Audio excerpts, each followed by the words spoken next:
will happen? Find out in Marvel Comics. Hello everyone, I'm Kevin, always known as from BX257, your friendly neighborhood 1980s G.I. Joe reviewer, and today I'll be taking a look at the old Marvel comic run of G.I. Joe, issues number 124 through 134, originally published between May of 1992 through March of 1993, as reprinted in IDW's classic G.I. Joe trade paperback, volume 13. Now, I have to say on a personal note, I think this collection of comic books is a perfect time capsule of early 90s comic books. The entire volume is basically drawn by Andrew Wildman, who is desperately trying to be Todd McFarlane. Whether he succeeds at that is, well, kind of up to your own opinion. But in the previous volume, you can see a lot of the familiar characters updating their outfits. And that's because the Hasbro G.I. Joe toy line was sort of updating and revamping a lot of their look for the early 90s. And it continues well into this volume as well. We also have a lot of politically correct sub-teams, like the DEF, Drug Elimination Force, as well as Echo Warriors. And we have a lot more Ninja Force action in here, because ninjas were everywhere in the early 90s. We also have the return of Firefly, who is now a ninja, because everyone has to be a ninja. Even I'm a ninja. Ninpo! To be clear, I'm not saying Andrew Wildman is a bad artist. On the contrary, he's actually quite good. You just wouldn't know it from these 1990s comics. His form and direction are still perfect, but he overuses splash pages, gives cartoony facial expressions, and adds unnecessary levels of cross-hatching to everything. He seems a victim of trying to be trendy in a world of Todd McFarlane's and Rob Liefeld's, instead of just being himself. Issue number 124 is titled Triptych. This issue is split into 3 parts running separately on each page. The new DEF, Drug Elimination Force, raids Broca Beach and encounters drug kingpin Headman. Flint leads his new unit, the Eco Warriors, to the Gulf Coast on a toxic waste sensing recon mission and encounters Cesspool and a fully armed and operational Cobra Toxo lab. And Snake Eyes, Storm Shadow, and the G.I. Joe Ninja Force continue their pursuit of Slice, Dice, the Red Master, and the Renegade Red Ninjas, ending in a duel between Slice and Snake Eyes. This is the first appearance of the G.I. Joe DEF sub-team, first appearance of DEF leader Bulletproof, first appearance of Mutt in his version 3 DEF outfit, Shockwave in his version 3 DEF outfit, and Cutter in his version 2 DEF outfit. Remember that Mutt and Spirit were arrested for the Millville incident back in issue number 103, but here he is part of a combined military federal agency team with no explanation. First appearance of Flint in Eco Warrior outfit, although he was given it back in the previous issue. First appearance of the Cobra Toxo lab.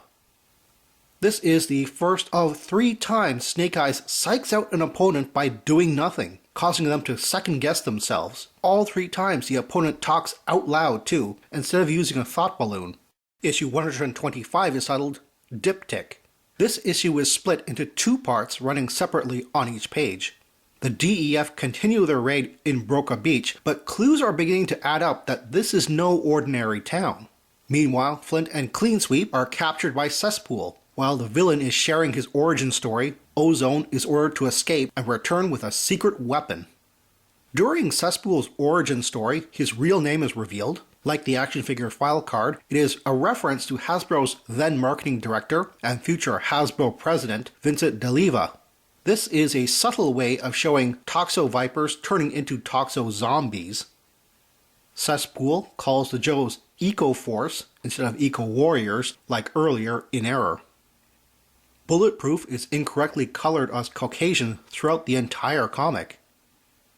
This is an unnecessary but appreciated detail of how they communicate without physically touching any buttons.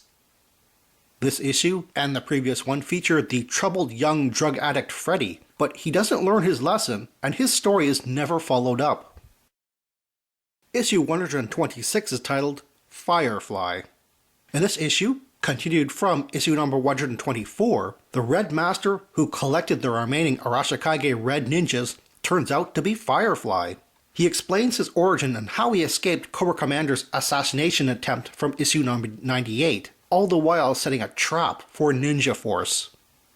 Firefly returns from the dead with his version 2 outfit and has revealed to be the faceless one from the Koga clan, weaponsmiths to the Arashikage clan. Also, he shows his unmasked face here, but this may just be an illusion. Issue 127 is titled Playing with the Big Boys. In this issue, a small Joe team is called in to investigate possible Cobra activity at Joe and Jane's laser defense facility. The DEF are pulled away from their assignment tracking drug kingpin Headman to help the Joes, but Cobra's main target is not what it seems. The photograph on the splash page shows oversized dog tags, a reference to the oversized ones on the 1960s 12-inch figure.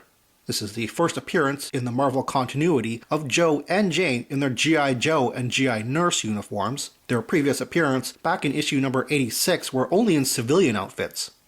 Joe here alludes to being an adventurer, a clear homage to the 1970s G.I. Joe Adventure Team series.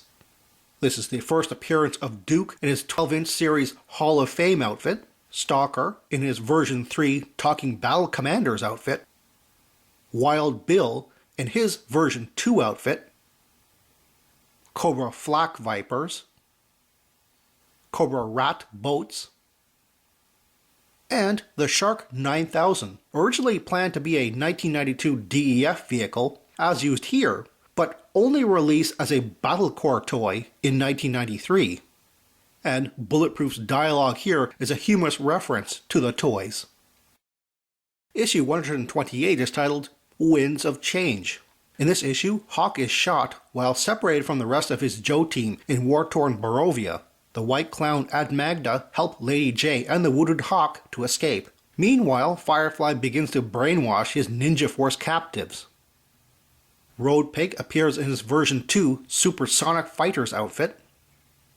And there's a possible error here as Firefly gets the location of the current pit from Storm Shadow's memory, but he's never shown visiting the Utah location. Even the map he brings up shows water towers that were only a part of the Fort Wadsworth pit in Staten Island, New York, which he invaded back in issue 52. Issue 129 is titled Standoff.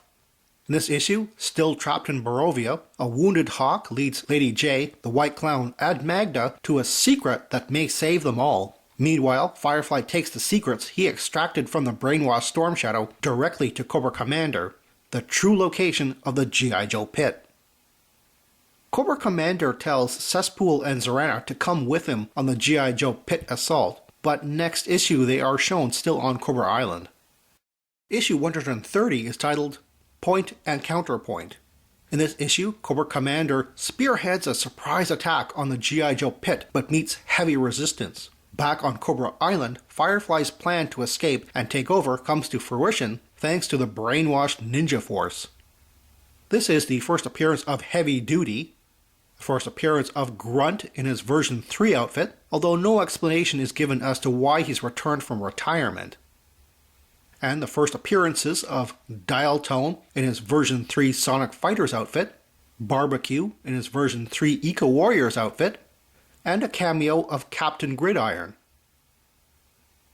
This is the first appearance of Gung Ho in his version 3 outfit, first appearance of Cobra Laser Vipers, first appearance of Cobra Bats in their version 2 form, first appearance of Cobra Eels in their version 2 outfits, and the first appearances of the General and its driver Major Storm, as well as the Retaliator helicopter and its pilot Updraft. Issue 131 is titled Last Stand. In this issue, Cobra Commander continues his assault on the G.I. Joe pit, but ceases mid-battle, being more concerned with taping the fight. During his Cobra Island fight with Cesspool and Zorana, Firefly's control over Snake Eyes falters, and soon all of Ninja Force is free. And, all of a sudden, everyone is using modern military slang, like top, strack, sitreps, and troop. Gung Ho version 3 is incorrectly colored on the cover. I thought this only happened in the cartoons. Also, the cover depicts Duke with oversized dog tags, a reference to his 12-inch Hall of Fame figure, and a tradition carried over from the 1960s figure. This is the first appearance of the 1987 Crossfire vehicles, here used as remote-controlled drones without drivers. The toy was radio-controlled, and came with a driver called Rumbler, who never appeared in the comics. And this is the first appearance of Cobra-Septic tanks. Issue 132 is titled Bump in the Night. In this issue, the Joes launch a difficult covert recon of Cobra Island in the wake of their attack in issue 130. Who will they find in charge there in the aftermath of Firefly's takeover plan? Much of this issue is dedicated to the realistic details of a night insertion halo drop. This is the first appearance of Roadblock in his version 4 outfit. First appearance of Terminator-style bats. They were not based on toys though. And SOS is military slang for the type of grey slop that Repeater, Budo, and Lightfoot were eating back in issue number 82. Issue 133 is titled Recon By FIre. In this issue, Snake Eyes makes it ahead of the G.I. Joe Recon team to the Cobra Citadel, only to encounter brainwashed Slice, Dice, and an army of battle android troopers. Lady J takes a cue from the 1987 movie Predator here. There's a typo in Duke's dialogue. The word strip is missing its R. And people wonder why I can't take ninjas in the G.I. Joe comics seriously. I mean, look at this example. It's the invincible secret Arashikage technique, Sting of the Scorpion. But it's just a cheerleader pyramid. Issue 134 is titled Throwdown in the Citadel. In this issue, the rest of the G.I. Joe team make it to the Cobra Citadel in time to assault the Bat Factory. But is that enough when Snake Eyes is being assaulted by bats, brainwashed Slice and Dice, and finally Firefly himself? I could be wrong, but it looks like the dialogue and sound effects have switched places here. This is the second time Snake Eyes does nothing to his opponent, and they start second-guessing themselves, out loud. And this is the last appearance of Firefly, but he will be mentioned next issue as having escaped from Slice and Dice. Well, that's all the time I have right now. Please check out my Facebook page for more information and behind-the-scenes photos for these reviews. Thank you for watching this video, and stay tuned for next time to see another 1980s G.I. Joe toy review. See you then.